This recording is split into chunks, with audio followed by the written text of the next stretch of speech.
Okay, so let me just begin on a slightly formal note, although this is largely a informal gathering, but uh, with a quick welcome to all of you. Uh, as you know, we are meeting today for kind of three reasons.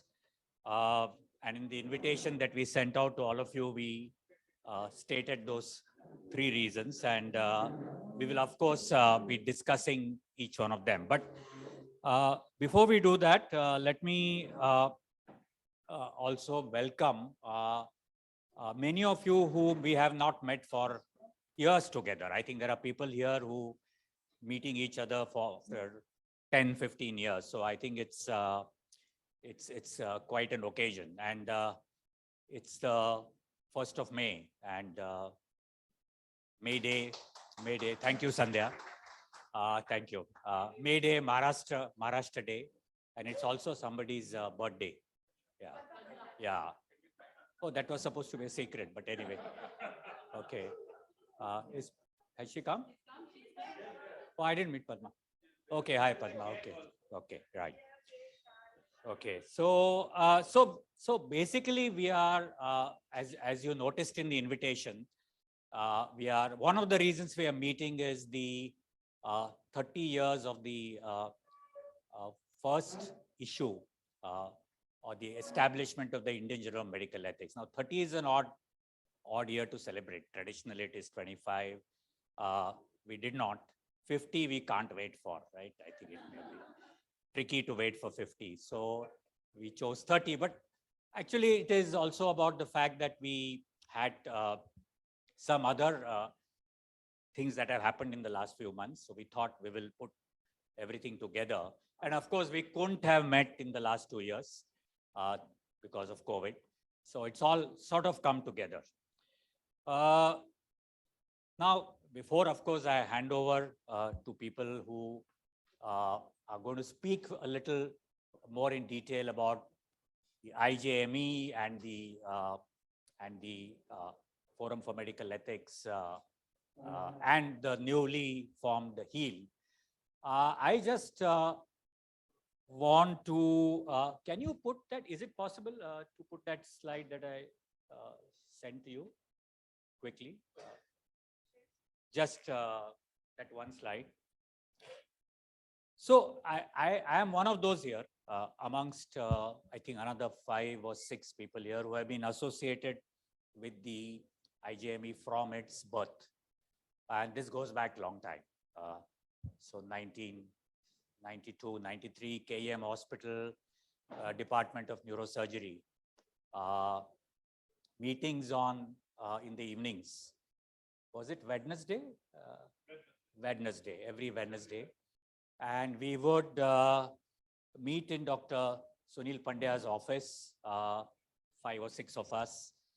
Wanted to do something, worried, concerned about what was happening around us. And of course, Dr. Pandya will tell us in more detail. But we started this, what started as a newsletter. And we have this on our website, so it's not as if you can't otherwise see it, but this is how it started. And so this is the first issue. And I don't quite think that at that stage, we thought that this would grow to where we have grown today. For that matter, I think many people may have thought that it will not necessarily survive. And there have been moments in the last 30 years where we have had serious doubts about whether we would survive. But seems like we have survived, and not just survived, but thrived. And again, I think many of the people here will tell you more, but to me, as somebody who inhabits the space of the medical profession in this city and sort of medical publications, I just find it amazing that this journal survived, because the revenue model, as you know, for most publications, anything to do with medicine is industry, pharma, somebody at the back end funding it. So I think that's one remarkable fact or can even call achievement. But I think it has also grown into something which is now likely to be almost on autopilot. I mean, Amar will tell us more, but it's kind of going to be self-sustaining. That's my personal assessment. Not only did the journal survive, but it, of course, along the way got indexed. And we know, most of you know that. We have lots of submissions now. I think you reject, what, 60% or 50% of the submissions. And then, of course, we started this platform called the National Bioethics Conference every 2 years. And then 2018, we hosted the global meeting. So it has grown. It has grown into various tentacles, so as to say. And therefore, I think now it's a very large network and it is very, very likely to sustain. Now, before I hand over to the others who are supposed to be sharing with us, I would, you can take this off. I would like to welcome many of our friends who have been our supporters, well-wishers, authors. And I think we wanted to start with introduction. So I will request our friends to introduce themselves, unmute themselves, and tell us. They have many parts of the world. So maybe one of you can start and then we will go. Maybe I'll choose somebody. Richard Cash, Richard, are you in Boston? Yes, I am. I'm in Cambridge, actually, but I am here. And it is with such great pleasure that I congratulate you all on what you've done. I happen to think, you can hear me? You can't hear me? Little, yeah, little unclear. So you can try to be a little louder. Yeah. It's with great pleasure that I congratulate you on this 30th year. I happen to think the IJME is one of the best, if not the best, bioethics journal globally, not just in South Asia or India and so on. It's relevant, it's practical, it really addresses the issue. I've had so many wonderful experiences at your global meetings and with Amar and yourself, so I'll stop my remarks here, but congratulations again. Thank you. Yeah. So may I just request the others, one line of introduction, then of course we'll get you back into the discussion. So I don't know what order to go, whoever can. I think next to Richard, we are saying Rohin. Hi, I'm Rohin and I'm a Master of Bioethics student at Harvard Medical School. Thanks, Rohin. Okay, Sunita from Bangalore. Did you say Sunita? Audio is not very clear. Yeah, I said Sunita Hi. From Bangalore. Hi. Yeah, hi, it's Sunita Simon Kurpat, Professor Psychiatry and Head of Medical Ethics at St. John's Medical College, Bangalore. Jagdish. Hi, Jagdish. Can you go next? Am I audible? Yes, you are. Yeah, I'm Dr. Jagdish Narayan Reddy, heading the Forensic Medicine Department at Vaidya Institute of Medical Sciences, Bangalore. Congratulating IJME for the 30-year period. Thank you. Thank you. Okay, Farhat Moazzam. Hi, Farhat. Hi, it's great to be here. I'm Farhat Moazzam. I'm a surgeon, admire everything that our Indian colleagues have done. I'm from the Center of Biomedical Ethics and Culture, which is in Karachi. So it's great to be here with friends. Thank you, Farhat. And may I request Dr. Singh, Dr. Rajeshwar Singh?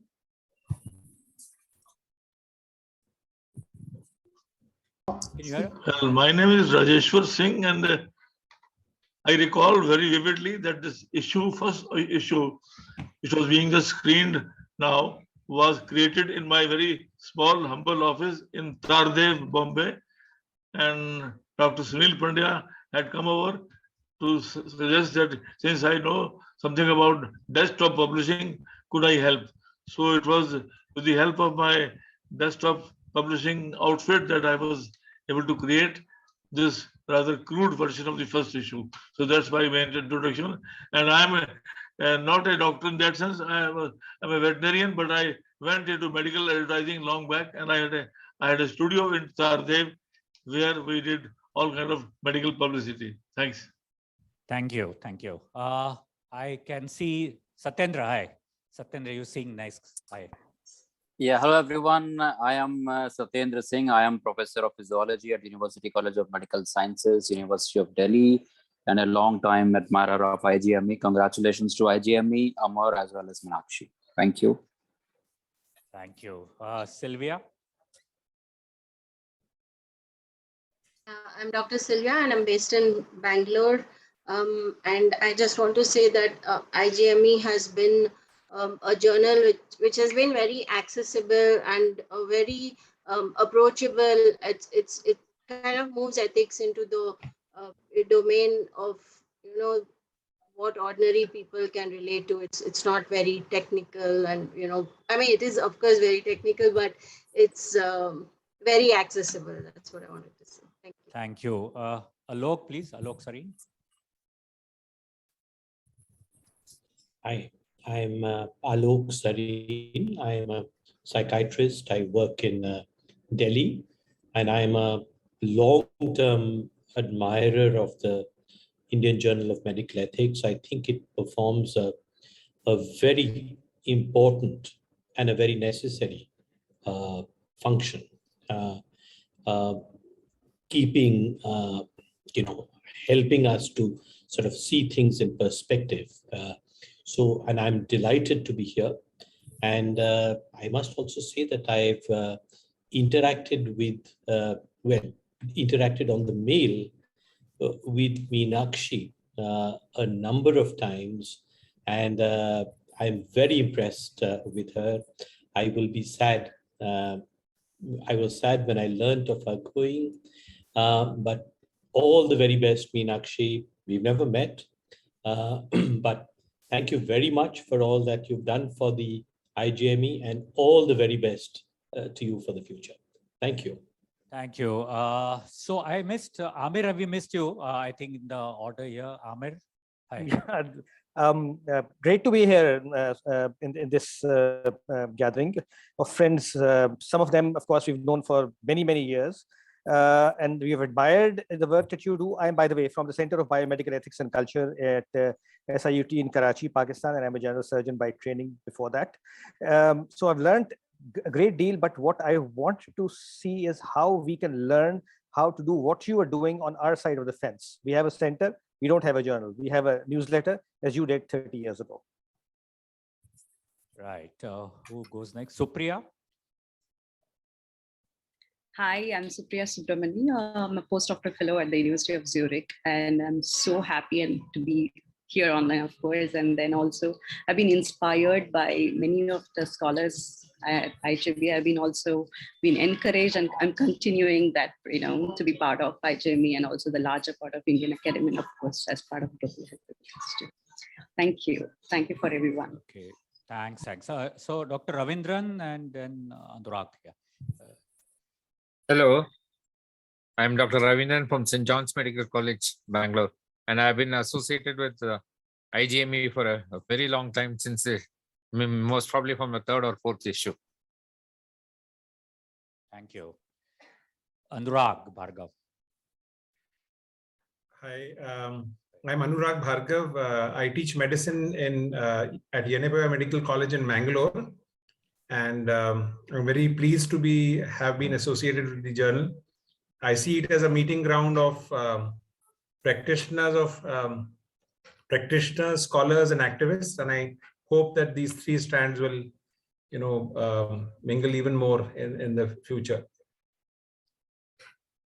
Thank you. So I can see, I can't see their faces. Can you just, so Meenal is here. Meenal Mamdani. Meenal, you're there, right? Meenal and then yes, I'm here. Yeah, we can can't you hear see me? You. Can we? You'll have to turn your. Can you hear me? Video on, Meena? No, I have not kept my video on. Okay. Can I? No problems. Okay. I just want to say I'm standing in for Bashir, and I think he would have been very, very happy to see how IJME has grown. Thank you. Thank you. Thank you. So Meenal and Bashir, the late Bashir Mamdani, so big supporters. Okay, so I now need to go down. So Barun is here, and then Barun, you want to quickly introduce yourselves? Barun, are you there? Okay. Padma is there. Yeah, okay. Padma, we can see you. Devastali. Hi. Hi, everyone. This is Padma. I work at Kriya and I was the former coordinator at Sehat. IJME has been part of my professional growing up at Sehat. Very happy to be here and heartiest congratulations to everybody. Thank you. So, okay, this is this, we can see some of, so Bindu Desai, are you with us? Bindu, can you hear me? Can you turn on your mic? And she's joined probably later. Okay. Bushra? Yeah. Bushra, can you hear us? Yeah. Yes, I can. I'm Bushra Shirazi. I also work at the Center of Biomedical Ethics and Culture in Karachi. And I'm also a surgeon by training. Our affiliation with our Indian friends, at least for me, has been from the time that I have, developed interest. So Mala, Amar are people who, right from the start of my introduction into ethics, have been a part of the circle, and it's great. Would like to congratulate you all on your achievements and to many, many more decades of success for the IJME. So congratulations. Thank you. Thank you. Who else is Ravi Vaswani is here? Ravi, are you there? Hi, Sanjay. Yeah, hi. I'm Ravi Vaswani, representing the Center for Ethics, Editorial University. Meena is in Lucknow attending a conference there. I'm sure definitely been online with us. Congratulations to IJME. All the best to Meenakshi and to Amar. Thank you. Thank you. So whom have I skipped or missed? Can you move this down? There's others who are. Lubna? Sanjay, can you hear me? Sanjay, can you hear me? Yeah. Who? I'm Barun. Yeah, Barun. Yeah, from I can Calcutta. hear you now. Yeah, yeah. Yes, Please, yes. Barun, go ahead. Yeah. Yeah. I am from Calcutta. I was formerly in the Indian Statistical Institute. My first visit with, in a sort of meeting in Philippines with Amar prompted me to join the research ethics band of Mumbai, and therefore I continued my association with OIWAL, and I could see myself how the struggling of the FMES and IJME in many different dimensions. And now, after 30 years, it is definitely a great name indeed globally. Thank you so very much. Thank you. Thank you. Thank you. So there is still, okay. Lubna is there? Lubna? Hi. Hello. Can I speak? Yeah. Where is? Hello. Just go down. Just scroll Hello. down. Yeah. Hi. Hi. So my name is Aabha Saxena. Yeah. Hi. Hi. Please. Please. Yeah. Go ahead. Hi. So sorry. I think I'm neither on video and I've cut off my audio except for this. So my name is Aabha Saxena. I've been associated with the journal almost since its inception, and I really want to congratulate you. I apologize. I'm not on video because I'm outside my home. But just to say, I'm currently a consultant bioethics advisor, but was leading the work of WHO in the area of bioethics. I've been, following up the journal for the last 30 years. It's been great to know about it. And you guys are doing a great job. So thank you for inviting us. Thank you, guys. Thank you. So there is Raki. Raki, you there? Hi, Raki. Yeah. Hi, Sanjay. Hi. I'm here. Okay. So hello, everybody. I'm Raki from currently based out of Kolkata. And it's been, I owe so much to the journal, to Amar's mentorship. I have been closely associated with the journal for, I think, the past 10 years now. I currently am one of the working editors. And the camaraderie and the and the affection and the solidarity that I also share with Meenakshi has been wonderful, and I definitely know I shall be in close touch with her. So thanks to all of you for making this event happen today, and congratulations to all of us for being part of it for so long. Thanks, Sanjay. Thank you. Thanks. So I think, have we missed anybody? Just scroll up and down in case, but of course you can come back. So I think we need to, have we missed anybody? Okay. Lumna is not there. Okay. So I think we had also, I thought we should have a round of introductions here, but maybe most of us know each other, and no, I'm just trying to save some time. Should we do a round of introductions? A quick. Okay. Yeah. What is the view? Quick round here. Maybe a good idea, because many are meeting after a long gap. So just pass the mic. Yeah. I'm Hemant Morparia. I drew cartoon for the initial episodes of. Thank you. Hi, I'm Sunil Pandya, and it was a great honor to be able to be associated with this journal right from the start. I'm Lopa Mehta here. I am here because Dr. Manu Kothare was part of the beginners who began this journal. Thank you. Hello, I'm Sachin Mulgaonkar here. I've been the auditor of the society for the past 30 years.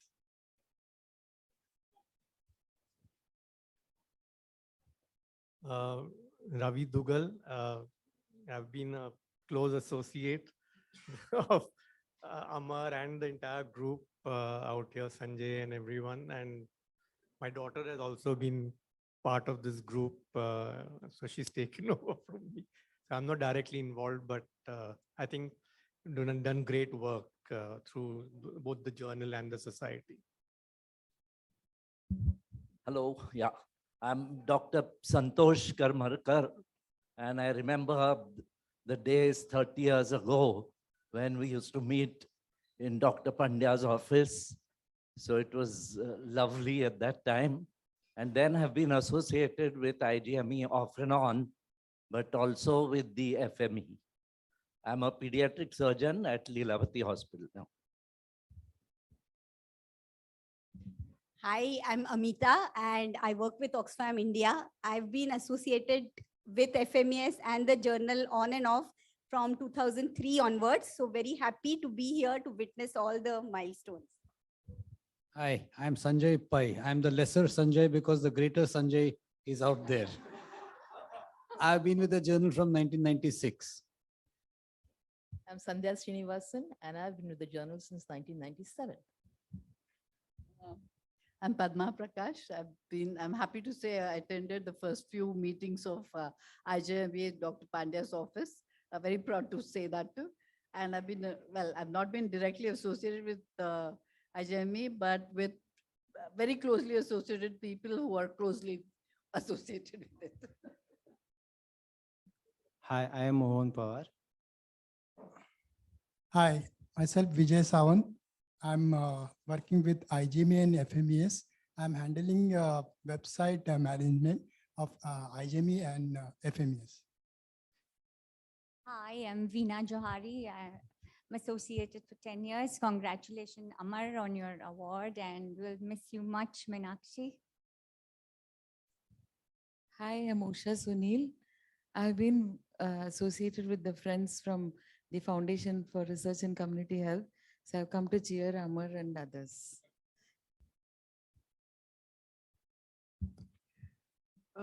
Good evening. I'm Surinder Jaswal. As many friends said, may not be directly associated with the journal, but I have been part of the journey of friends who have anchored it, and am one of the supporters of medical ethics and the journal. And it's done great. Kudos to the entire team. Hi, I'm Shamim Modi, and I am associated with FMES and with the group for the past many years. I've known everybody in various capacities. Some of them, I mean, of course, doctor patients and many other relations also. And happy to be here, and congratulations, Amar, and Meenakshi, will miss you. Hi, I'm Sunil Nandraj, and I remember attending some of the very earlier meetings at Dr. Sunil Pandya's office, and it was really great to see how quickly you can have the meetings, especially when Dr. Sunil Pandya conducts them, you know. And I've been associated with friends who are associated with IJME, and occasionally I do write for the IJME, and I promise that I will write many more articles in the coming period. Hello, good evening, everyone. I'm Sunita and I'm with FMES. I would say with the journal, I was associated since 2003 onwards, on and off, but since 2014 onwards, I'm much more deeply involved across the platforms, and it's been very nice, and lots of old friends, and we do not know many of the old timers here. We only heard about them. So it is really nice to see them and probably, get to know them a little better. And just about Meenakshi, I think I heard a couple of you saying that we'll miss you, but she's going to be with us. So we will not miss her. She's going to be with us. Yeah, thank you. Hi, I'm Ria. I've recently joined FMES-IJME and I'm one of the editorial coordinators. Thank you. Hi, I'm Meenakshi. I'm the editorial coordinator until the end of May. And I'm very young in the journal compared to most of you because I've just completed 12 years.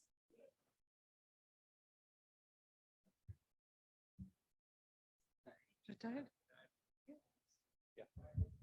Hi, I'm Shahnawaz. I've worked with you all for approximately 1.5 years.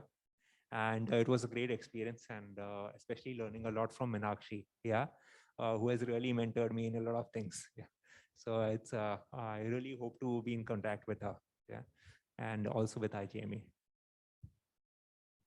Hello, I'm Mala, working editor for IJME and associated with IJME from the early 2000s. I can't remember from when.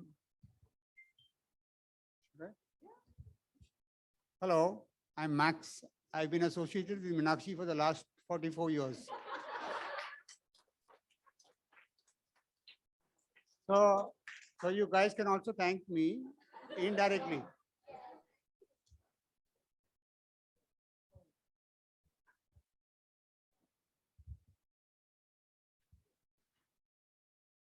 So I'm Lara, and you just stole my line. I was going to say the same thing. I'm Amar's daughter, and yeah, so I think I've been associated with IJME and the society and the trust and all the other entities since the beginnings, because they all happened after my birth. But I'm really proud of how IJME has shaped us, and even I think a lot of us, even in the legal fraternity, have benefited from the ethical discussions that have taken place in the organizations as well as through the conversations in IJME. So I'm very grateful to be part of the journey, and I'm very grateful to be here. Thank you. I'm Vibhuti Patel, retired teacher. And yeah, Amar and myself, we have been married for 45 years. And there were times like when IJME meetings used to take place in our flat and also in Sehat office. I have a fond memories of that. Only once I have contributed article in IJME on ethics of sex selective abortion. On mental health also. Yeah. Okay. Yes. But I have been a very admirer, promoter, and also my students, I always refer to this. So it is in public domain. Congratulations for excellent achievement that you have had. Thank you very much. I'm Amar Jasani, and I've been with Dr. Pandya, I think from the beginning, even before the beginning, right? When we started meeting in his office and then contested elections, and later on started this journey. So it was from 1989 onwards, somewhere around that time, or 1990, something like that. Yeah, with Yash and everybody, because these are all mad people who were youngsters who were rebelling against the system. And that's how we got attracted to them, right? Yeah. Hi, I'm Aabha, Sanjay's better half. So I remember going to Dr. Pandya's office. That is my first few memories of the journal, along with Sanjay, and having a few meetings at home. And I've heard all your names through Sanjay off and on, but I think this is the first time I'm able to actually see and meet everybody in person. And I've done my little bit of contributing one article to the journal on public and private divide in hospitals. Hello, I'm Yash Lokhandwala. I'm a cardiologist and was in KEM when a group of us started this journal. My only hope is that more and more clinicians and students of medicine and read this journal. And that's what Sanjay and I have discussed from time to time, though I haven't been contributing much in the last few years. Thank you.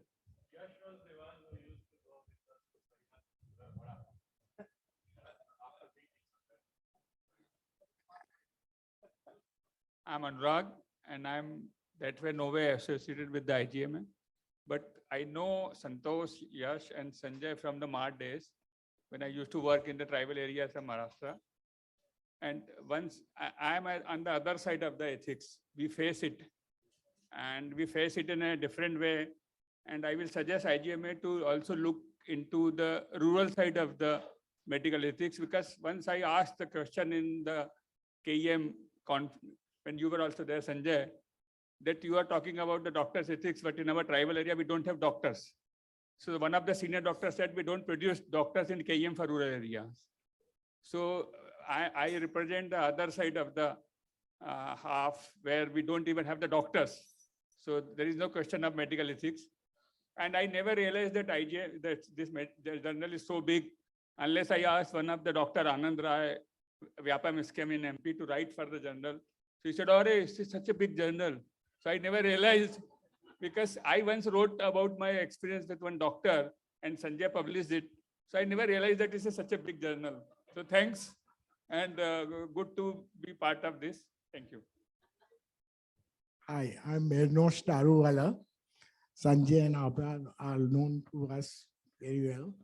And I'm a member of this club, and I've helped them to organize this whole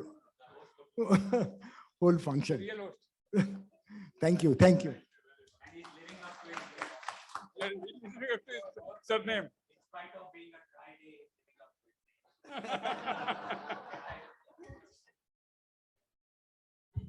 Okay, so I would now like to request Dr. Sunil Pandya, whom please sit there, whom we have requested to speak to us for maybe around 10 minutes on the early days, the birth of the IJME, and yeah. So over to Dr. Pandya.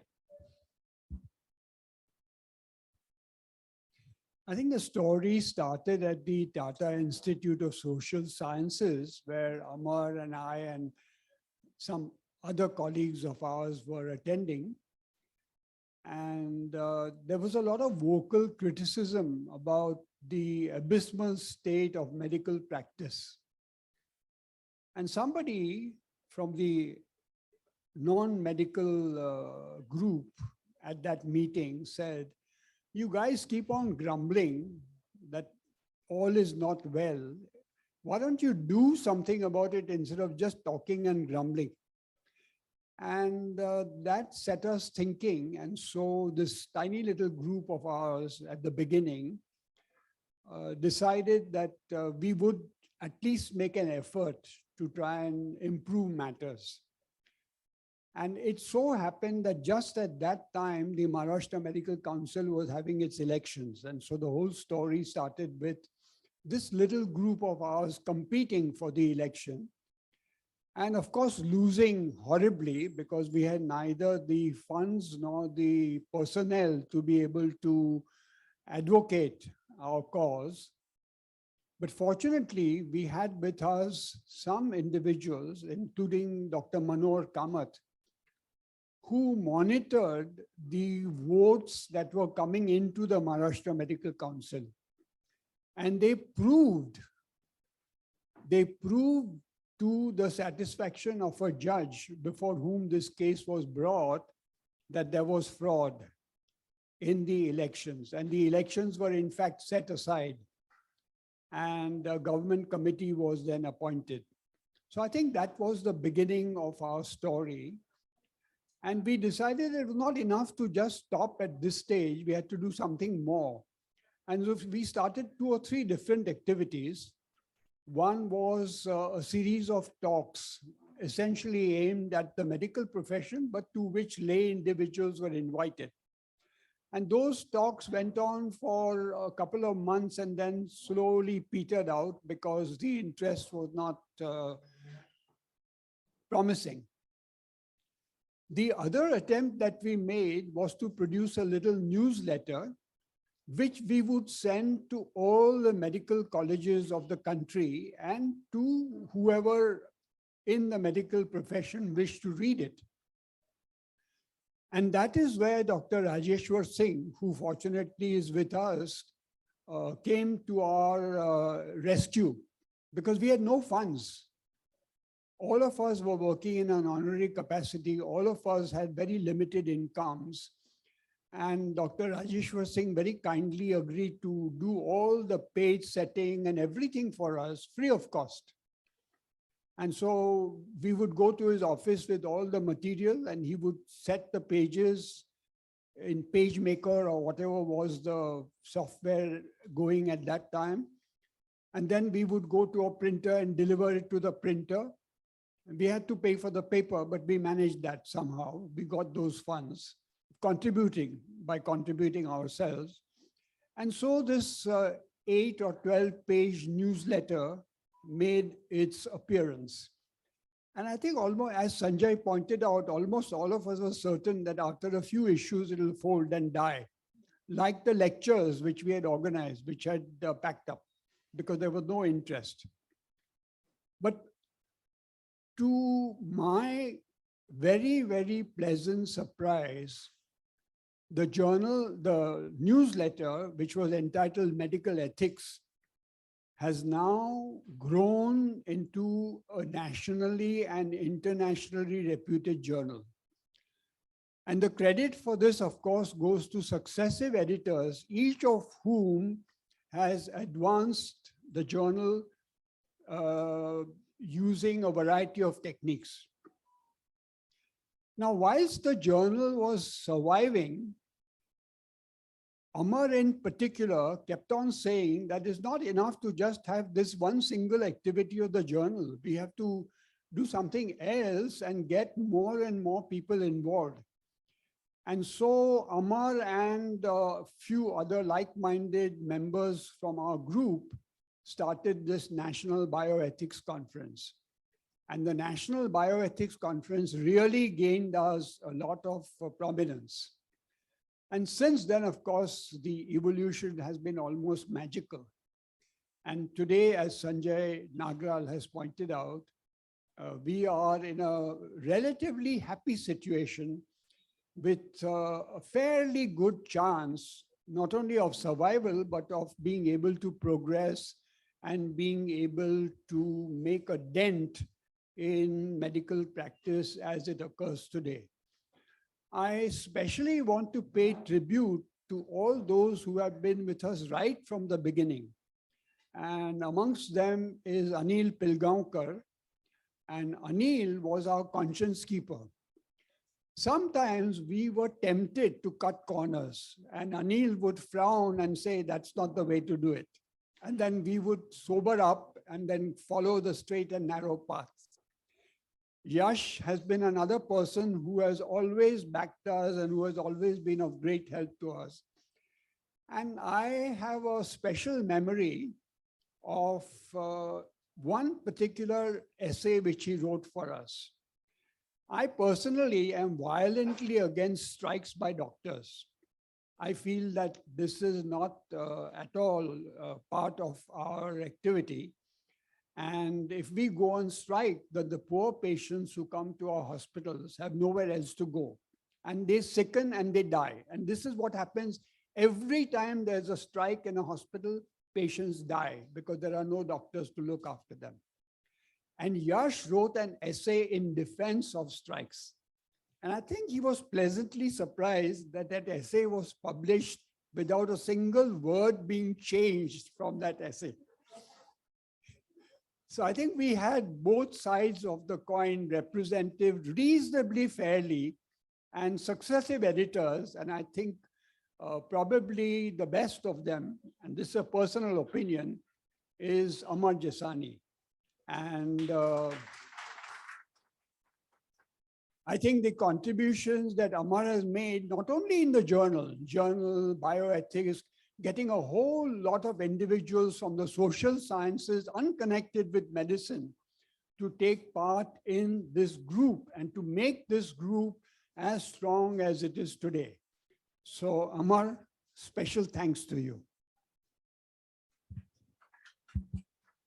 Thank you, Dr. Pandya. So, Dr. Pandya, as those who know him will also know that he's a modest person. And well, I must say this, and I'm not saying this just to praise him, but the first, I would say, almost 8-10 years, it was him, his office, and after his long day at work, late evening on his that computers as they were at that time, him doing the pages, doing the proof, everything. I think he was devoting at least perhaps 2 hours every day.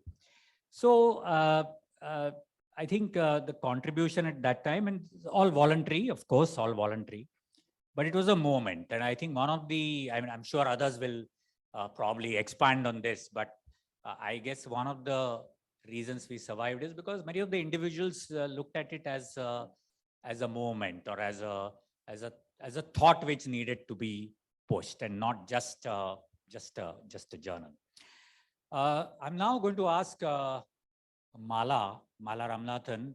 Mala joined us maybe in the, if you divide it in the 30 years, sort of half, in the later half.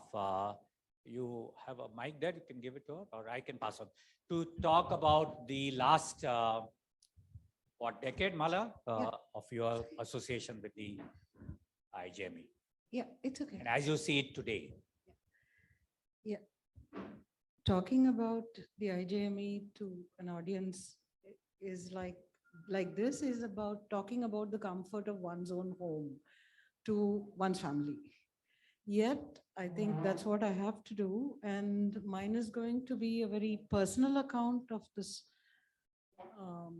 engagement. Because I really can't remember when I started to my work with IJME, but what sticks in my mind is an evening on the beach in Goa, where Amar, I, and a few others had gone as part of an event where we were doing training, gender mainstreaming in medical education in collaboration with Goa Medical College. And we had these small Nokia phones, which we call the Brick. And Amar had one, and he received a phone call from someone, I can't remember who it was, saying that the IJME has been PubMed indexed. Mala, can you be a little louder? Farhat says. Okay, okay. Yeah. And so Amar told us after that call that we've been Medline PubMed indexed, and that somewhere in 2005 with retrospective effect from 97. And for us, it is an achievement. At that point, it was a great achievement for all the work done by the editors, reviewers, benefactors, a host of others whom Dr. Pandya has just now mentioned, whose contributions have made IJME what it is. But to have achieved it at that point, particularly for having been systematic about it over the years and with retrospective effect, was like a bonus. I remember jumping up and down there and asking Amar if it is true, incredulous, happy, and a burgeoning quiet sense of pride that was new to me. I was slowly learning that IJME was home to me, providing meaning to the everyday moral challenges, in those turbulent times. And, the nature of the turbulence has changed, but turbulent times we were in and we are living in now. When we entered the second post-millennium decade of 2011, we already had 3 national bioethics conferences behind us, with the first in Mumbai, then in Bengaluru, and then in Delhi. And these national conferences enable those who are working in niche areas in bioethics to network with others in other walks of life, academicians, clinicians, activists, those with a range of identities and affiliations. We forged common ground over the emerging ethical challenges in medical practice, use of technology in healthcare, public health practice and research, and a host of other issues. In April 2010, Meenakshi D'Cruz joined us, and I met her for the first time at the 3rd NBC in Delhi. With trepidation, I searched for the milling crowds from above some stairways, searching for Meenakshi, who was the new general coordinator, who had asked a group of us to assemble somewhere in the auditorium lobby in that AIMS for a discussion on the documentation needs. Meenakshi, I subsequently found out, was equally anxious about meeting the academic types like me. She had carried on the tradition of IJME well on her shoulders, shepherding the submissions through the review process, always walking more than a mile in the author's shoes, and never losing sight of the need to publish, keeping to optimal standards. I'm constantly amazed at her phenomenal empathy for authors, gently persuading irascible working editors like me to revisit submissions, to look for redeeming features, and help us to formulate our misgivings into language that is understood by authors. Over the decades, IJME has moved from strength to strength. We were worrying if we would have at least 250 registrations to being exhilarated over 600 plus registrations for the 14th World Bioethics Conference, held jointly with the 7th National Bioethics Conference with St. John's Medical College, Bengaluru. And we had participants from 71 countries. I mentioned the NBCs, as Dr. Pandya has pointed out, because it was the collective strength of this indigenous bioethics movement that IJME represents and has gained its strength from. This group consists of individuals who were debating ethical dilemmas in clinical settings to institutions that sought to set up bioethics trainings with curriculums. All of us gained strength from the IJME, just as IJME grew with their engagement. I started my engagement with IJME as an author, I think, somewhere in 2003, moved to being an editorial board member and now a working editor. And even as I prepared this talk, I realized that I'm also one of those individuals who grew with IJME, and I need to acknowledge that. This is the occasion when we are celebrating 30 years, and IJME gives me a chance to look back at the changes that I have been a part of. We went from having executive editors and editors model to editor and a set of working editors, all of us who work with a system of coordinators to receive submissions, review them, and put these together into the journal that has unfailingly been published without missing an issue. This is due to the collective effort of editors, reviewers, and others who worked voluntarily, and it still continues. Dr. Pandya has mentioned it, but voluntariness of the work we do continues to this day, and we need to acknowledge it from the editors, starting with Dr. Pandya to Dr. Arun Bal to Dr. Samiran Nandi to Dr. Sanjay Pai and to Dr. George Thomas, and now to Dr. Amar Jasani. Along with the editors, Sandhya Srinivasan has managed editorial coordination entirely by herself for 15 years up to 2011 and continues to be consulting editor, and it needs particular appreciation. The changes in the way we worked have been gradual, going from informal managers of submissions to formalizing that role through the identity of working editors who manage a manuscript now with acknowledgement from submission to publication. However, what remains a constant is the voluntary nature of the effort, the strong backbone of inclusiveness and openness to debates. In this decade, we have been led in that effort by Dr. Amar Jasani, who's held to those guiding principles while making changes with inimitable pragmatism, an effort to build efficiency within the framework of the diversity of voices that the journal seeks to represent. We've courted controversy by publishing a submission with a pseudonym and fake affiliation, maintaining the author's requirement for anonymity, and subsequently heeded corrective voices of editorial board members by retracting the submission in 2018. While we face these brickbats from various forums, the journal has also been supported by national and international editorial board members who have stepped in with their advice, written contributions, and strength that lead the journal to greater heights. Being one of the very few journals that can wear that badge of independence with a sense of inner peace and pride. Perhaps the journal is not big enough, or perhaps its very ethos of inclusiveness encompassing multiple voices make it intractable for market forces. Nevertheless, IJME has withstood market forces to remain open access, to gold open access, one that does not charge processing fees from authors and does not require payment for open access. The standard has been maintained over 30 years, making IJME a unique journal in the bioethics firmament. Recently, we have received global acknowledgement through the award of the International Association of Bioethics Service in the Face of Challenges for 2021 to Dr. Amar Jasani. The award recognizes individuals who championed local, national, and/or international efforts sustained over a period of time that advance bioethics or put bioethics into action, mobilizing knowledge into impact, and doing so in the face of challenges. The IJME takes pride in this acknowledgement of Dr. Amar Jasani's phenomenal contributions. It is also an occasion to celebrate, while we celebrate his incredible achievement, to bid adieu to Meenakshi de Cruz and her immense and yet behind the scenes contributions for getting the journal published every 3 months with compassion and adherence to standards. We've grown over the 30 years with all these efforts and a small staff of full-time workers and never faltered. Looking forward to the journal's future with renewed vigor, we face these challenges as the pandemic, its socio-economic aftermath, the various political movements and implications for the practice of medicine research, and the changing landscape for such practice with evolving medical technology. As IJME moves into its 30s, we gain strength from the past and look fearlessly into the future, strengthened by this legacy and all of the efforts that have built it. Thank you. Thank you. Thanks, Mala.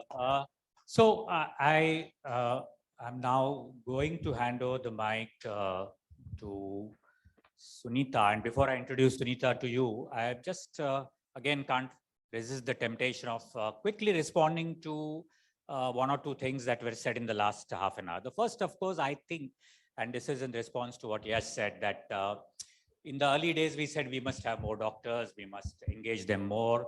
The clinicians is what is our primary audience. But I think one of the reasons for the sustained effort of the IJME, the fact that it has survived and tried, is because we made links with individuals beyond the medical profession. And I think actually it is in a sense, the secret of its success, because people working with various moments, patients' rights groups, these are the people who actually have supported us. And, we have sometimes even wondered whether strategically the medical profession, and all of us are part of it, actually a section of it has almost reached a conflict of interest stage with talking about ethics, but that's a different discussion. I'm also always intrigued by the fact that out of the 6 editors, 4 or 5 are surgeons. I'm always intrigued by that, and maybe statistically significant, or I don't know what it is. And by the way, Amir Jafri and Farhat Mozam in Karachi are also both surgeons. So I don't know what this is, but I've always made it a point to point this out and mention whether it's just coincidence or it's something more. So I was waiting for Sanjay to say that, the lesser Sanjay.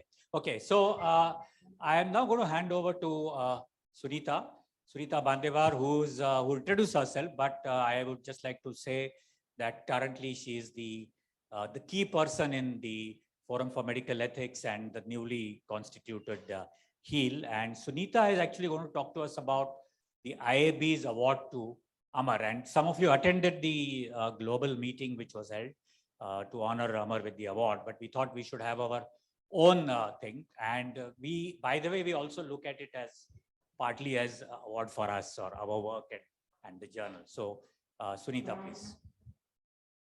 So thank you, Sanjay.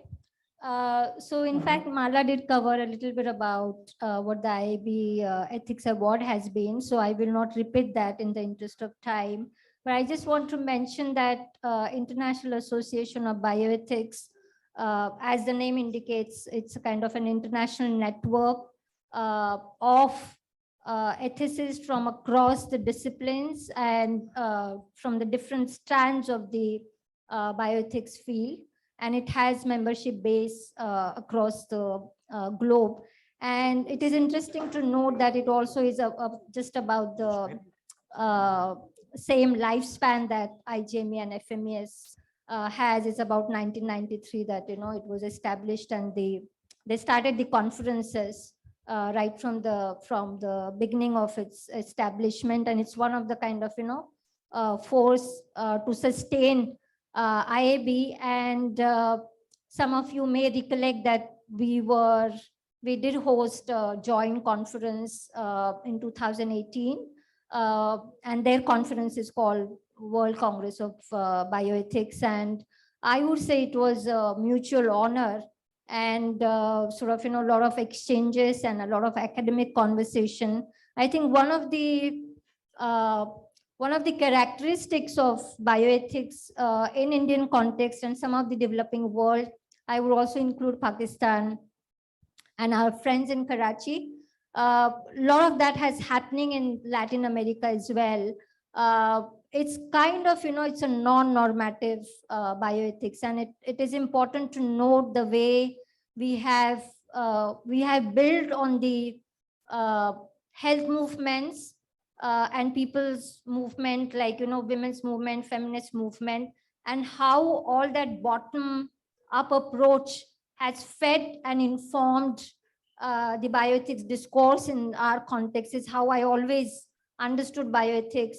And it is really kind of, I always felt that, when IAB announced its award for Amar, I thought it is good for them. It is good for IAB to have somebody like Amar on its kind of, canvas, and honor his kind of a work, which really kind of, has developed over time out of the interface with several movements, medicine, and the kind of, work that he has lived through the trade union movements and all of that. And it does make a difference what kind of language, what kind of issues, how we frame issues in the Indian context when it comes to the larger discourse in ethics. And I think, sometimes the journal name is kind of, it has become a bit misnomer, because we have gone so much beyond medical ethics, and we are conceiving both health and bioethics in so much in a wider context and in a wider sense, taking into account not only the social determinants of health, but also the political determinants of health in the current context, and looking at bioethics also as the, the climate change and how that is affecting, and in a way speaking, really addressing the way the original conception of bioethics, how it was conceived originally, where planet health was kind of, being looked at. And I think we have completed the circle, and now we are the adverse impact of climate change is really now at our doorsteps, and we are really waking up to the issues that are also hitting the healthcare system and health because of the climate change. And I really feel that it was good for IAB to recognize Amar and bring somebody from that kind of a background and acknowledge him and recognize his contribution to bioethics discourse at the global level. And I feel it's a reverse. It's not like we are honored, but I think they are honored by having Amar on their platform and the recognition. So that's about the award. And I really want to add that we have recently instituted Ethics Award, and some of you might have just kind of, we concluded the second round of awards on 11th of April. And I think I do not know what it was like 20 years ago, because I got deeply involved into the journal, and especially journal, and with FMES since last 7-8 years. But I think there was a desire to kind of institutionalize and institute the ethics award even at FMES, and we could do that. And thanks to Olinda, and I will not get into that story now. But I think awards mean different things to different people. Historically speaking, it has kind of, it's part of the human history as how what awards connote. And it is linked to the individual desire to get recognized. And but to my mind, what I know of Amar for last 30 years, I think, and we will hear him what his kind of understanding and what he feels about the award. But my sentiment about this award is it is for the social cause, and it has upheld the importance of ethics discourse and the relevance of ethics work in our kind of context. And that is what to me, that is what the award means, over and above what it means to Amar and to FMES and IJME. It is really about the kind of work that has gone into in the Indian context, and a lot of credit goes to all the old timers, some of whom that I'm seeing in person for the first time. We've been only hearing the stories that we kind of keep hearing from Amar, Sanjay, and the other people here. So it's lovely to hear that. And I'm going to talk a little bit about Amar. That's what my brief is today, this evening. As I said, I know Amar for over the last 30 years, and you can only imagine the stories can only be sweet and sour, and there's always a hate and love relationship in this kind of long-term, long-standing relationship. So, I would, as Mala said, she has personal narratives how we relate with IJME or FMES. And I have a similar kind of a note to say that, I'm going to kind of share some of the insights from my own personal kind of, journey with Amar as part of Sehat and Anusandhan Trust. So I would look at this relationship in 3 ways. He was my mentor in those initial times. I always had awe and kind of, about all the trustees, because I'm a small town girl with no background, no connection with movement, nothing of that kind. Really a mainstream kind of a middle class family. Only one thing I did offbeat was I left my science and I kind of, came into the social sciences. That was the only offbeat thing that I did during that period. By chance, I came to Sehat, and thanks to Ramesh Avasthi for that. And when I look back, I feel that, I felt privileged. Looking back, I feel I was privileged to be in that setup because it was definitely a different kind of a setup. We only know that, it's kind of, I don't want to sound like a cliche, but I didn't want to be in mainstream, and that's how I wanted to be in the NGO sector. But I think Sehat was absolutely a fantastic place to be for a person like me. And there are a handful of us in this room who worked with Amar, got mentored, then we became peer, and then sort of, it also then converts, it gets transformed into a friendship. So I would like to kind of, highlight 3 or 4 areas here. I always felt that Amar has been an organization builder, So it's not only Sehat that he has built from scratch. The first project, I think it was the first funded project at Sehat. And I read his EPW article on abortion, and it was an historical account of the MTP Act. And it was super fantastically written in terms of the perspective. And I think it still remains an evergreen piece and still holds a relevance after 30 or 35 years since then.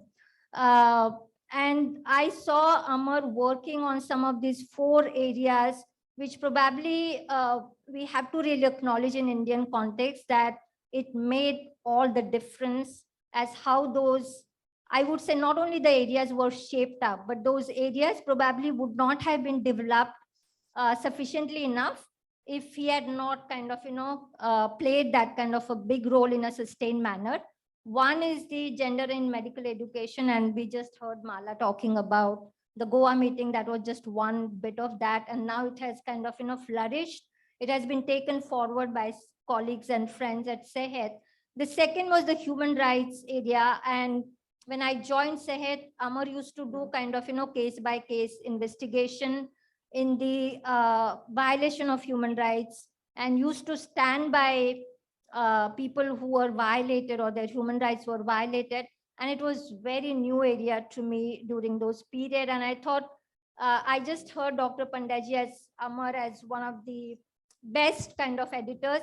I would consider that he's best because he's a risk taker, and everybody has contributed, and sort of, it's a growth of any entity like the journal or FMES like entity. It happens in a staggered manner, and every leadership contributes in different way, and different way it gets shaped up. But I see Amar has been in a sustained manner, he has been a risk taker. So kind of work that has been published over last 10 years since he has taken over the editorship, I think we have gone so much kind of beyond sort of limits that anybody could imagine for journal like IJME located in the sort of Indian context, and what risk we can take. And I think that did really play a big role. So I talked about gender in medical education, human rights, and of course ethics that everybody knows the role he has played. So I think these areas probably would not have, and of course the violence work. So I think I would say it's a seminal contribution he has made, and we have seen the difficult kind of, these are not difficult terrains to traverse when he got into those areas. And if you see all these fields, they were also gender sensitive kind of things, especially gender in medical education and the domestic violence and the gender-based violence, a lot more domestic violence. So I want to tell one little bit here about the International Women's Health Movement Conference. He was the only one acceptable to the women sitting on the governing board or the kind of organizing committee of that international conference. And we were amazed like why Amar is sitting in that women's group and for the women's movement. But I think it just tells you what credibility he has when it came to gender and women's movement. So, he had that kind of moral legitimacy in that space. So these were all sweet stories, and I'm just looking at the watch, but I want to tell you the bitter part of the stuff. And the bitter part of the stuff is, I remember my first report on the quality of abortion care. And we used to have these retreats of Sehet where we used to present, every project team would present their work. And I presented my report. I was the PI for that grant, and of course with the team, etc. But Amar sent me like comments, like my report was looking all over red. And I said, like, how do anybody work on this kind of comments? So that is the kind of, so it was, I used to say that you massacred my report. That's about it, So it was not even a table of content was approved by Amar for that report, So you can only imagine how terrible a moment that I must have gone through during that evening was really horrible. I think he pushed many of us, and I think Amita is here, and well, I do not know what Sunil's experiences are, and I see Padma there on the online space. So we were really pushed very hard to go out of our comfort zone. So abortion was, I never thought I could work on in the area of abortion, and I spent really 15 years working on the issue of abortion from different perspectives. So I think, that kind of ability to push your colleagues out of their comfort zone and get things done is also kind of, and not losing the democratic spirit. We never felt that it was coercive kind of a pushing. So it was very healthy kind of a thing. But I'm just telling you, these are some of when you have to work with a taskmaster who's your boss, then it's not always good. And these are kind of sad stories of my journey with Amar. So he's a great friend. I think I consider no more him as my senior, but as a peer and a friend. And it's been a wonderful journey with Amar. And at least some of us who have worked with Amar would share some of these sentiments. So thank you, and congratulations to Amar once again. Thank you. Thank you. Thanks, Sunita. Thanks.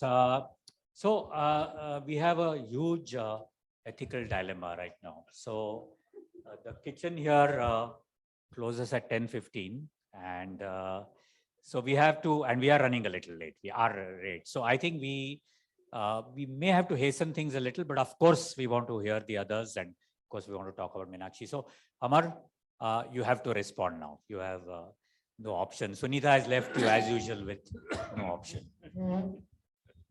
Well, I don't know what to say, but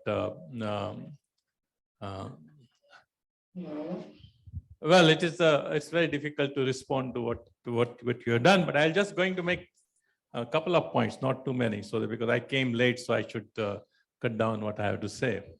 The one thing is that I'm not a. I don't know how I became editor. I have never been a good person in English. You know, I can't speak good English. I can't write good English. And I remember the day, I think after 2 issues of medical ethics were published in 1992, the 3rd issue was to come out in January. And those were very turbulent time, you know, that it was after Babri Mosque, and in December, I was in a real stress, and I was at KEM hospital. And then I suggested to Dr. Pandya that we should try to convert this into a journal, you know. And so he is like, and I learned the techniques from him, that if somebody makes suggestion, you prop that person in to do the job. So he said, why don't you write the editorial? Then we changed the format of the whole thing. From 8 pages, we'll make it 16 pages. And he gave me that promise. When I wrote something and gave it to him, and then ran away, you know, because that was very bad time for me during the riots. And I saw the editorial, and I found that he has almost completely rewritten it. If you read that editorial in January 1993, which announces medical ethics as a journal, you will find that nobody else can write but Dr. Pandya, and it is under my name. But the ideas were mine. The language was his. And I learned that, you know, this is what job you have to do as an editor. And I have no skill of that kind. And I never thought that I'll become an editor that way. But the journal was a different ball game. IJME was the second journal that I got involved. The first was Radical Journal of Health, Socialist Health Review. We started in 1984. That was the time when Mars strike was going on. And I remember going and meeting all these Mars doctors, youngsters who were really fighting. And they were different kind of doctors, you know, who were not fighting for their own stuff, but fighting for people's rights and the patients' rights. So these are different people that we had encountered. And this journal that we started, Ravi Duggal is here, Padma Prakash is here, Srilatha Batliwala there, Manisha Gupta was there. 4 of us were the, you know, one who started it. And it collapsed after 5 years. 1989 was the last issue. It was also a quarterly journal. And I think that was one of the reasons why I felt that if medical ethics is starting, it should not be allowed to be, collapse. I may not have editing capacity, but I have other capacities. And that was, as I think Sunita also pointed out, is to provide support and see that it works. You know, you require funding, you require coordination, you require, a lot of networking, creating support for the journal. I think that was what I did till 2012, when the crisis came and I had to take over as an editor. And since, as I said, I'm not a good editor, what I did was that I roped in some 8, 9 good people who are very good in writing and thinking to become working editors.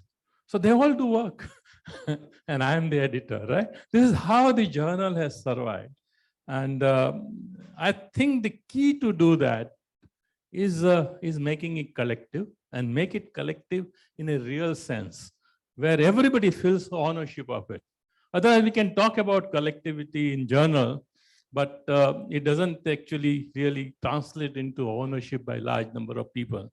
And the more the number of people take ownership, the stronger the journal becomes. And that's where I think perhaps I succeeded, and that's how the journal has survived. But that does not mean that the initial, I think the 20 years before I took over, or 18 years before I took over, if that survival was not there, those who worked as editors, like Dr. Pandya, who got very bad copy, but really made it publishable copy. Those kind of people were equally needed. We also needed Samira Nandi, who was powerful enough to really provide us the kind of name that we needed for the journal. And at the same time, who had a really high capacity to do the editing work because of his experience. And then George Thomas, I don't know whether many of you must have met him, but he is a prolific writer and a high thinker. And I think he really made it to work. And over and above that, I think the major person we must not forget is Sandhya Srinivasan. From 1998 onward, or 97 onward, when Dr. Pandya retired from KEM Hospital and stepped down from editorship, she was the one who kept it going till, when in 2012, she's changed her role. So this is a kind of phenomenon which is, I think, supported by a large number of people, and that's how it has survived. My second point, and that is the last point that I want to make, is that this dichotomy of medicine and non-medicine doesn't hold in ethics. Ethics is not the discipline of medicine, but it is a discipline of philosophy. And if we are talking about medical ethics, then that means that we are opening ourselves up. Ethics means being concerned about patient in medical ethics. And that means the patient is there. And because we are not paternalistic, patient has to be given a real position. That means to give position to the non-medical people. If you don't give, then I don't think you are medical ethics people. That's how they have to be part of and sitting along with you on the table and deliberating with you and taking decisions. And that's how I think we made an effort to transform the journal from biomedical ethics, and I think I keep debating it with Dr. Moazam, because they call themselves biomedical ethics. She said, my priority is doctors, right? We said, yes, doctors don't change on their own. Doctors change because people make them change. I think remember that part. Patients are very important. And that's where the ethics comes. And that is how we transformed it from medical ethics to healthcare ethics, humanities, and bioethics. And that was one of the reasons why when we started National Bioethics Conference, we didn't call it National Medical Ethics Conference. Bioethics is a broader discipline that way. And getting all of them together and talking to each other, that is what ethics should do. Patients and doctors should be able to talk. People in public health people should be able to talk. I think that's where we will be able to overcome some of the tension and conflict between these relationships that are there. And well, as a doctor, as a healthcare people, as we recognize the rights of the patients and the people, our ethics improve, right? The informed consent didn't fall from the sky. It came up because patient wanted it. Patients started suing doctors and created problems. So there is a very good synergic relationship. The activist doctors normally side with the people. And that's what I saw in the MAD in 1984, and which changed me. Till 1984, I was not very well inclined to make my career in the field of health. I had just started, after I was a trade unionist till 1983. I was working in the trade union. I was refusing to join MFC, saying that what doctors, what medicine? People are the ones who are going to change everything. And then I saw that, well, there are doctors who can also align with the people. And that's what one of the things that inspired me to make a long-term career with the health. And then, well, I'm really in the health for such a long time. So it's very very good that we are all able to come and meet today and reflect on both the journal as well as as well as the way we are developing the discipline itself. The last thing is the next session that you are having, and I think that I'm supposed to speak, and that is about Meenakshi. The Meenakshi Dikruz, she is here, and many of you know about. She joined 2 years before I took over as the editor. And I can tell you, when I became editor, and I mean, the people who suggested my name included a search committee comprising of Mala and Navjit Roy and those people. And I said, okay, it was in a meeting and name was suggested. So I had to accept it. But then I didn't know what to do. So my first person to go to was Meenakshi, saying that there are a lot of problems within the organization. There are, conflicts, financial problems is there, and how to edit journal. How do I do it? I don't know anything about it. And that's how our partnership started. And then both of us roped in Sandhya, because Sandhya had a vast experience of many years as a journalist, as well as executive editor of the journal for 14 years at that time. I think both of them helped me a lot in learning the ropes. And that is Meenakshi, who came from, she was a teacher. And she was one of the so modest person that even when you are talking to her and you tell her something, well, I don't know anything about medicine. I don't know anything about healthcare. What can I do here? What is medical ethics and all? But she is the one who really kept it going. And we all were there because, to take care of a larger group that we formed with having all the working editors. And she was the one who was coordinating all of them. And it was a tough task to do it. And this 10 years plus 2 that before I became editor were really great time with Meenakshi there. And as I think they say that she is not actually really retiring. She is just stepping down from the job, but she will be associated with the journal in a different manner because we need her. We need Sandhya, because I remember in 2012 when I was appointed, going to Sanjay and say that, well, we need you. Irrespective of whatever conflict that may be in the organization, but we have to get our things going. This is more important than any individual. I think all of them rose above their ideas, problems, and whatever that was going on, and that's really helped us to keep this going. So that's how I think both Meenakshi's contribution is great, and I can tell you that I wouldn't have succeeded even 10% without Meenakshi being around. And I have not done any writing. Most of the time I've written editorials, and when you read them, you find, oh, it's just a good editorial, but it is Meenakshi.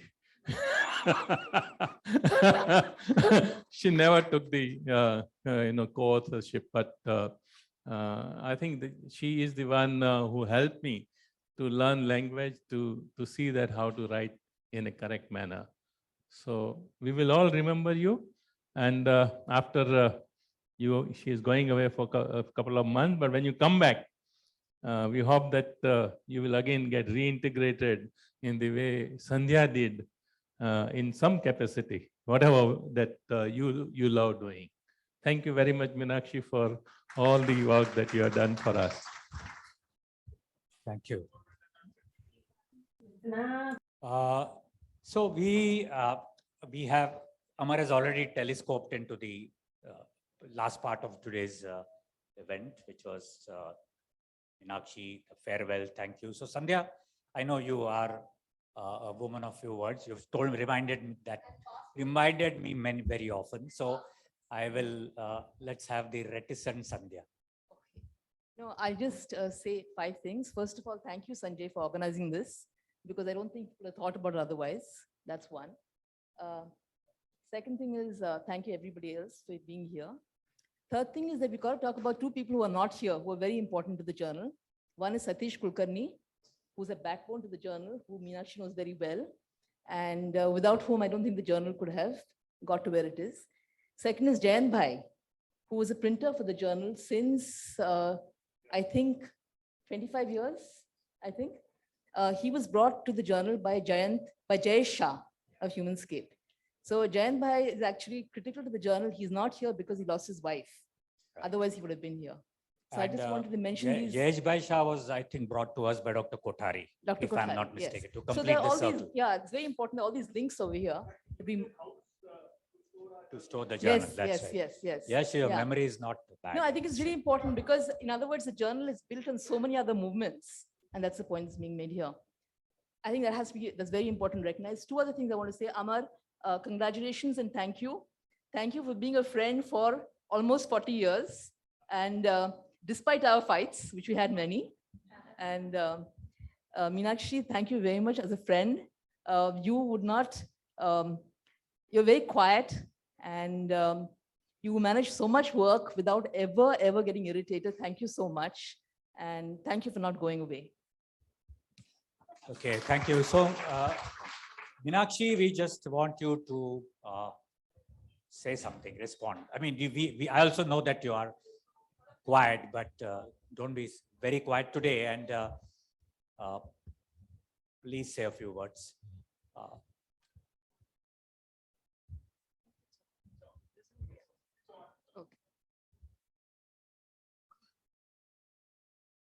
I find it difficult to recognize myself from all these eulogies.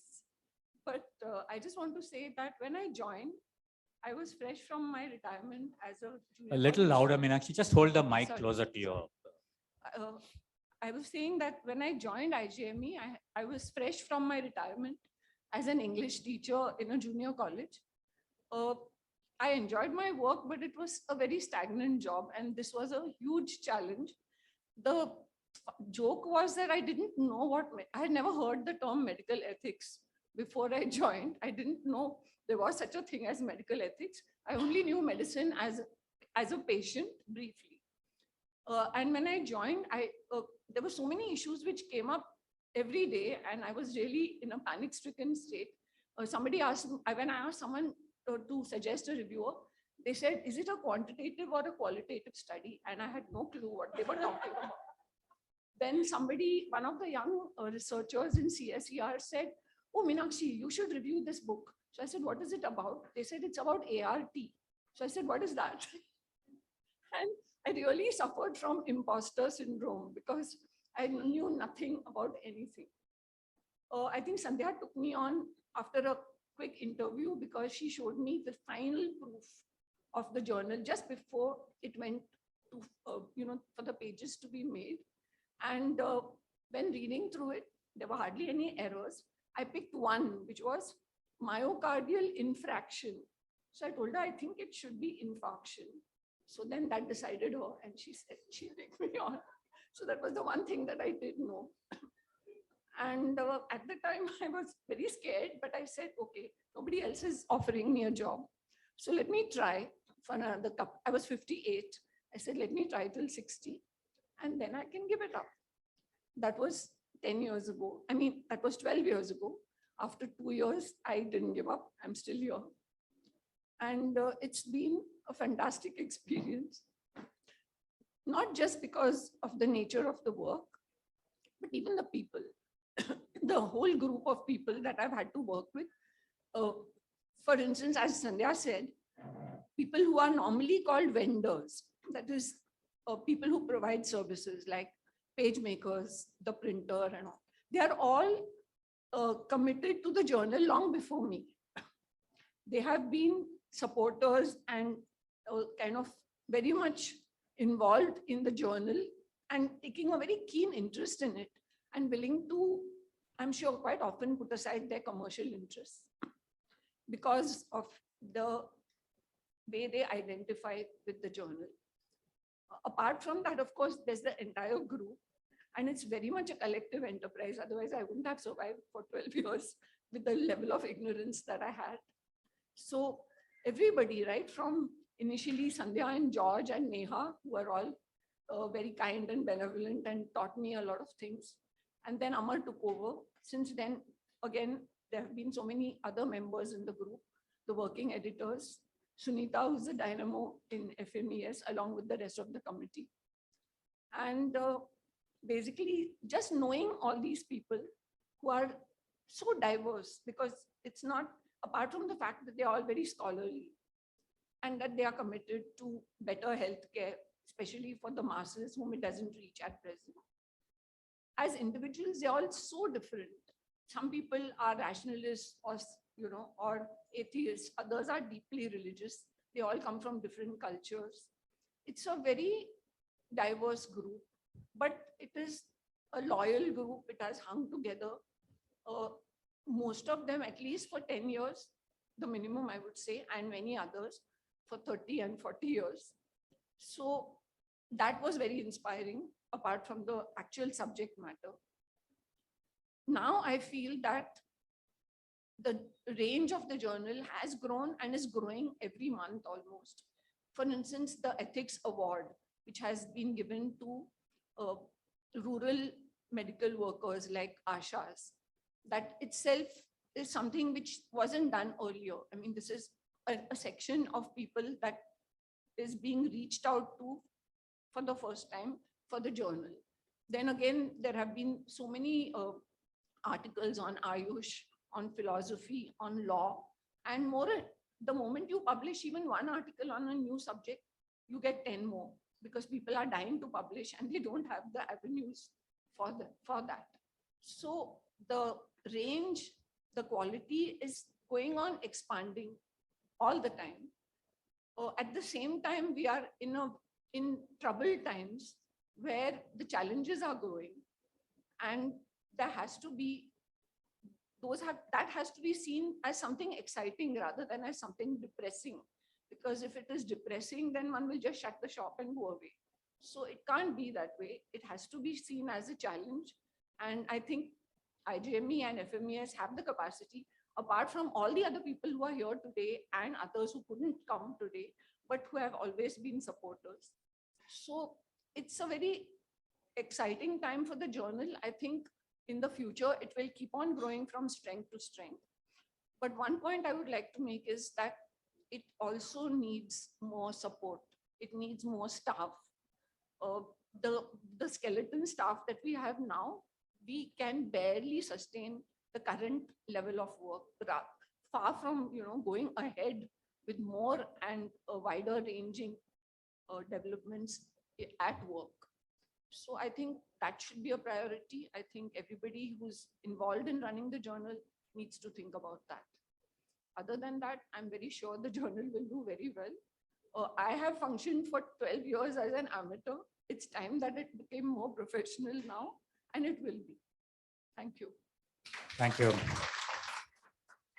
So thank you once again, Meenakshi. And we actually plan to have some sort of open house, but I know that now there is conflicting interest with dinner, and we can't go beyond a certain limit.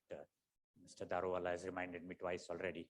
So maybe what we can do is, Sandhya, is this the right time to also, may I remind you that we have something to give Meenakshi, or do it later?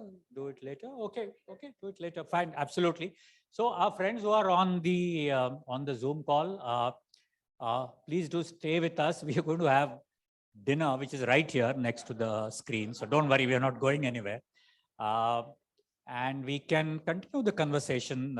We have the place available to us till 11 p.m. That's not a problem. It's just that we have to start the dinner. So maybe we pick up our dinner and come back and continue a kind of open house and discussion. I think that's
Hello, can everyone just come here? We are going to have the cake cutting for Padma, whose birthday it is, and it's also Anurag's birthday, so he also has to come forward. And it's also Maharashtra Divas and May Day, and we're all workers. It's International Labor Day. We have a lot of things to celebrate, so please come here quickly. Yes, yes. We also know now who are the workers in IJME. Okay, let's come here. Let's cut a cake. The best part is we get to have it after that.